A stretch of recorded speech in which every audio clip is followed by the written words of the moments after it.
Shunya 8. Towards the second encounter. Hinata left the inner mansion. When they confirmed that her presence disappeared, the four continued their conversation. What a pitiful child. She seriously thinks herself a hero. Yeah, she's far too inexperienced compared to the previous one. She wouldn't even reach the last one's feet. But it is true that she is the strongest we have. But was this fine? To send Hinata without the princess' permission? She'll be angry, but if we send Venus, Saturn, and Sun to comfort her, surely her displeasure won't last. Last time, all 7 of us went and she still hadn't completely recovered. But Hinata cannot be compared to that person, they said, exchanging glances. Each one was confirming the other. We don't know what that being is, but I'm glad it appeared. Indeed. Thanks to it, the princess has awakened. But we can't leave it as is. No matter the cost, we have to recover that person, they said, nodding.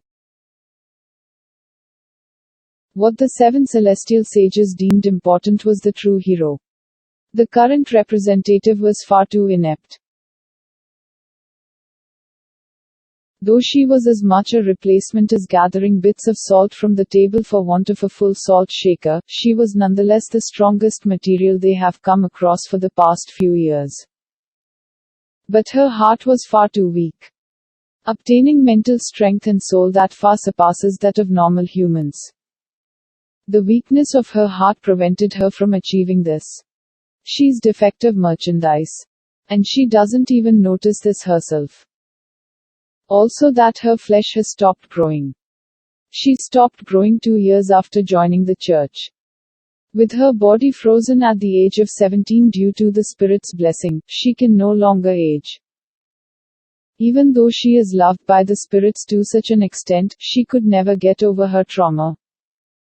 Cool and logical. Trying to save the weak, herself included.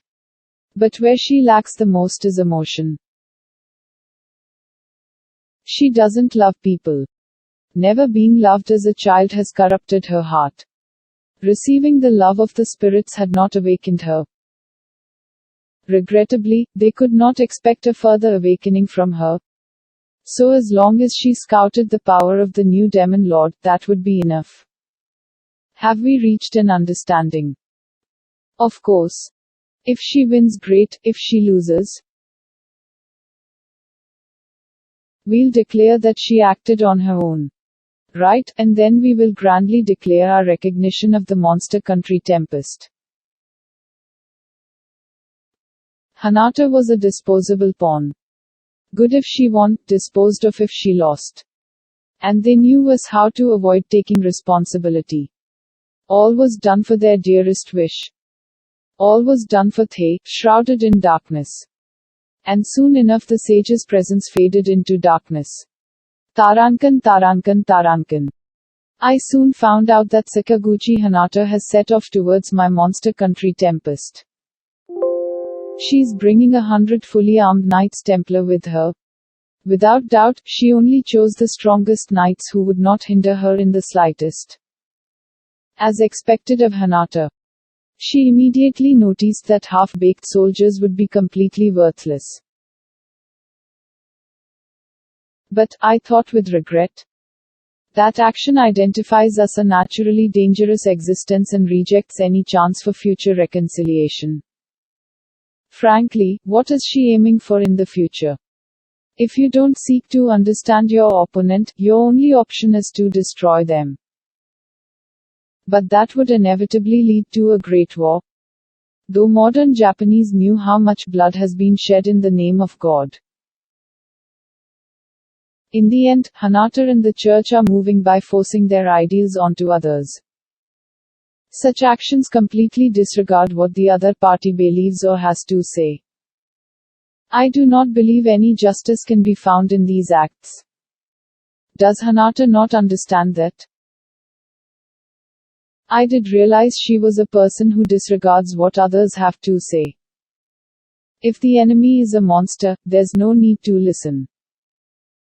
Does she believe that they would be able to display their true power when a war starts? Moreover, just a thought, but I had been expecting her to act according to modern Japanese common sense, but doesn't she completely lack it? If she came over here when she was 15, does she not know the history of our world? Moreover, I don't know much about modern education, so how much do they teach these days? Well, whatever. At the end of the day, whether you can put your knowledge into practice depends on the person themselves. Not knowing something is hardly an excuse and one that doesn't matter to us at all. There's nothing we can do about the fact that she was given great power while still a child. Besides, she declared us her enemies. There's no point in saying anything anymore. I shake my head chasing these thoughts away. I have to crush my enemy. I gathered the department heads and went over the situation. First, Soe reported on Hanata's advance. On my decree, he had sent spies into the major cities of the Ingratiate Kingdom and Farmers' Kingdom. Obtaining information is the basics of wars. When we sent an emissary to the church, I also sent spies all the way to the Holy Empire Ruberian.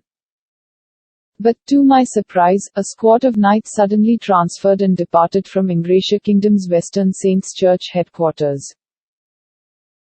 Since entering it was dangerous, further confirmation was obtained by the power of gold, so whether the information can be trusted or not. Seriously, Soe, though I taught him the basics of being a ninja, he developed it to suit his own tastes. Even I, who taught him, am surprised by how much it fits him.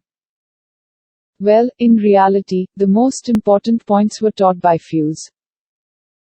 Though he probably taught him a bunch of devious things, so it's not like anyone could accomplish this much. I see, I thought, satisfied. Soe sent out Sokar and the other ninjas to various countries and is using natives to gather information. And among the information they acquired was the fact that there were strangely too many Knights Templar in the Ingratiate Kingdom.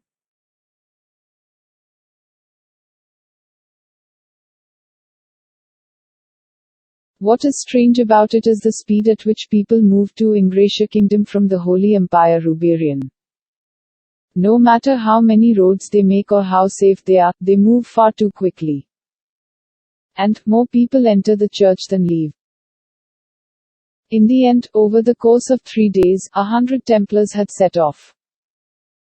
And the decisive evidence was the appearance of Imperial Guard Captain Sakaguchi Hanata. She's quite famous, so information bureaus immediately found out. The 100 soldiers naturally saddled horses and departed towards the Farmers' Kingdom. In other words, they are taking the fastest route towards our country. They'll be here within 2 weeks. With that mind, I should praise Soe for obtaining the information that quickly. He calmly presented his findings at this emergency department head meeting. He has become truly reliable. As expected, you've obtained crucial data within a short period of time. Keep up the good work in the future. No, at this point I still have many things to improve. When I praised him, Soe thus quietly accepted the praise. Truly, a shadow.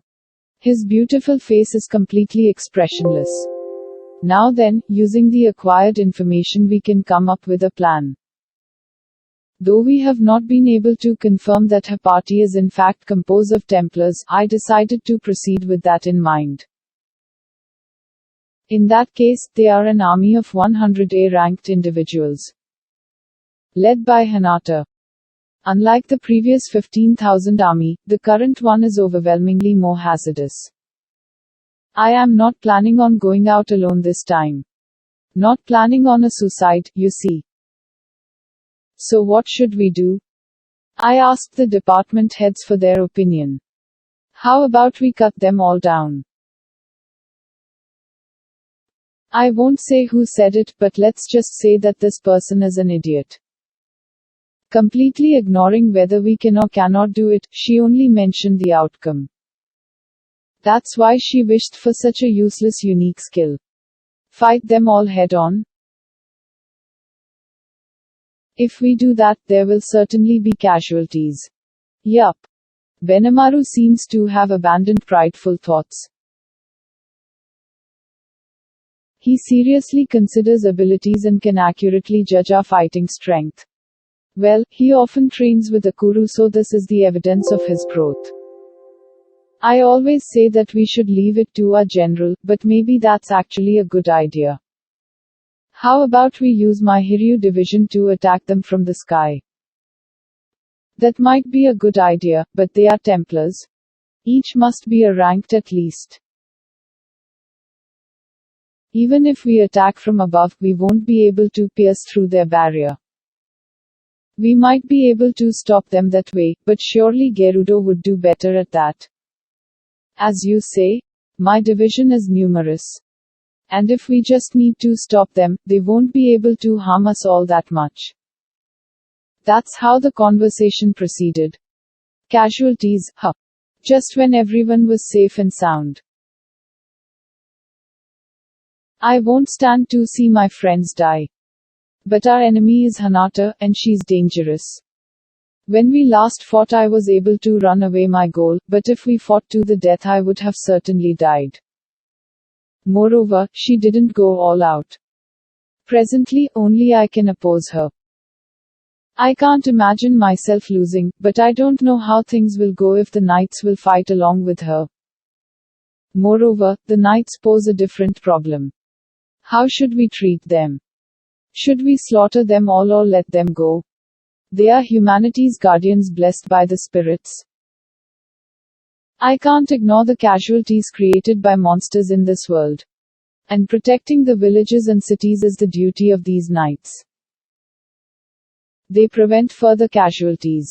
Most of them hate monsters. And these Templars are the embodiment of hopes, expectations, and prayers of every victim. Such are the Knights Templar. Maybe this time if I can talk to Hinata, I can clarify the misunderstanding. But unfortunately, as we are monsters, she treats us as the plague in need of immediate cleansing. Not that I don't understand their point. Surely many of them lost friends, family, and lovers to monsters. And it is true that many mindless monsters pointlessly rampage. Monster Country Tempest prevents such casualties. And we displaced no monsters from these lands, it seems. But in some other land, a monster may be killing a human right now. If we massacre all the knights, who would protect those lands? I can't just ignore my responsibility for those lost lives. How annoying.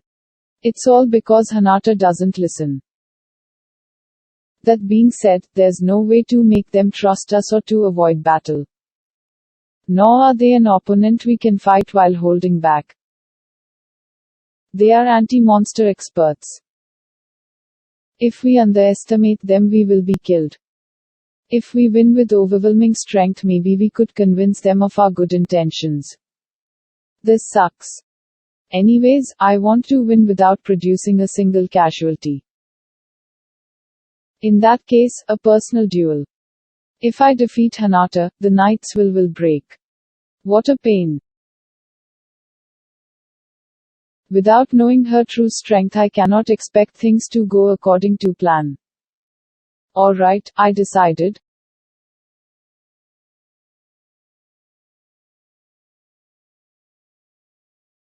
We will win without killing a single knight.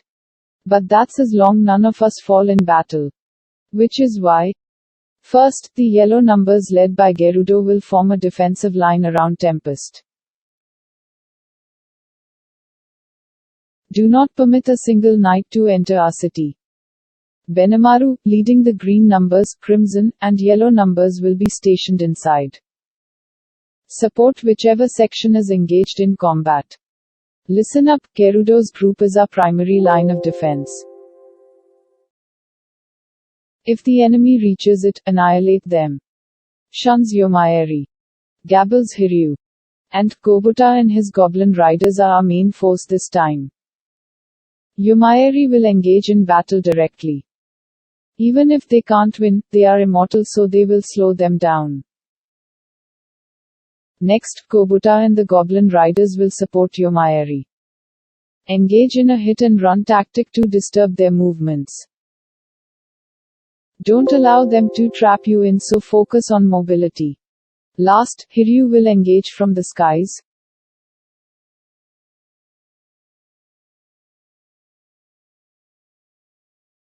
Rescue the troubled riders and close any gaps in our defense line. And engage with the intention of fighting a single one at a time. It would be good if the Templars can witness the whole battle. Soe will observe the battle from the shadows. Diablo will avoid engaging directly and observe from the skies. If you see exceedingly strong knights, I'll leave them to you. Benamaru, I leave the final defense line to you. Gerudo, obey his instructions.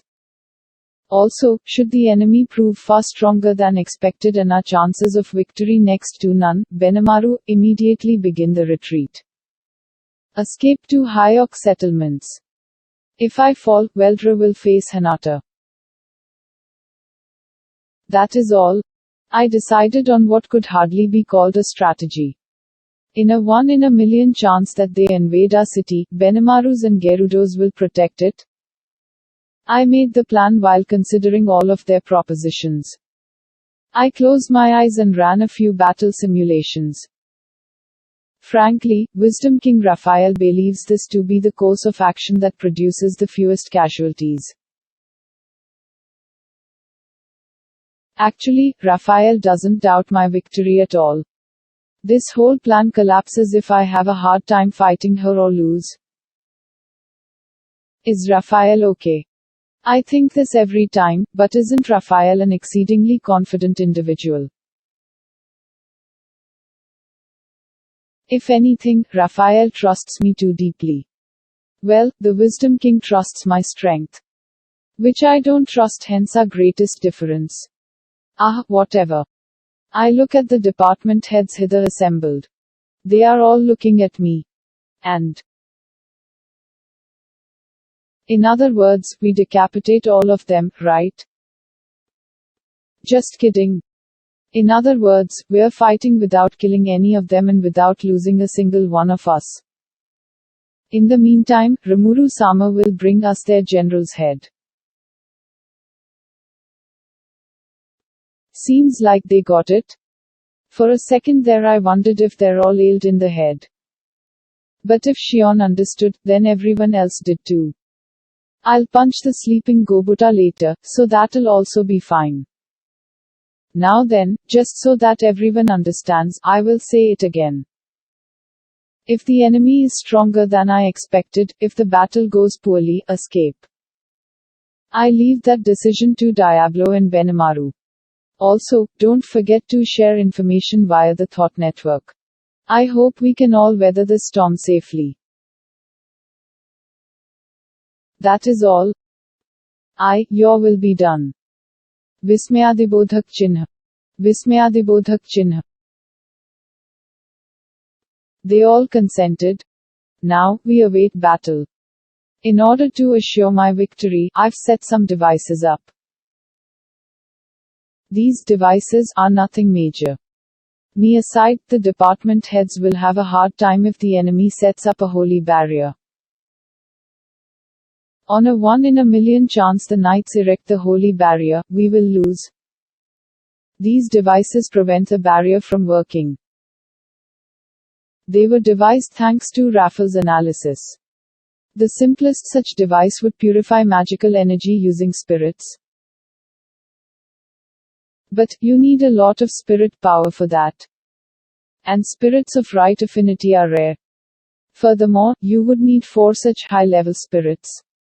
So, what is the alternative? In the first place, spirits naturally counter magical energy, and there's an easier way to achieve the desired results. Open up a hole in the barrier. To do that, create a large tunnel leading out of Tempest. Of course, the exit to the tunnel is located such that Benimaru can easily hit it with all he's got. So it's no problem even if they notice the tunnel. The entrance will be laid at a spot on the battlefield we deem most appropriate. Since the enemy is coming via Farmer's Kingdom, we can easily predict their path. I don't want any casualties within the forest, so we'll fight them on an open plain. Other than that, I'm going to be liberal and reinforce the tunnel with demon steel. And that's when I thought of having Veldra guard the tunnels. And we'll have him release his usual aura when the battle starts. Thus we are prepared to counter the holy barrier. Everything is in order. Now, I am merely looking forwards towards the second encounter.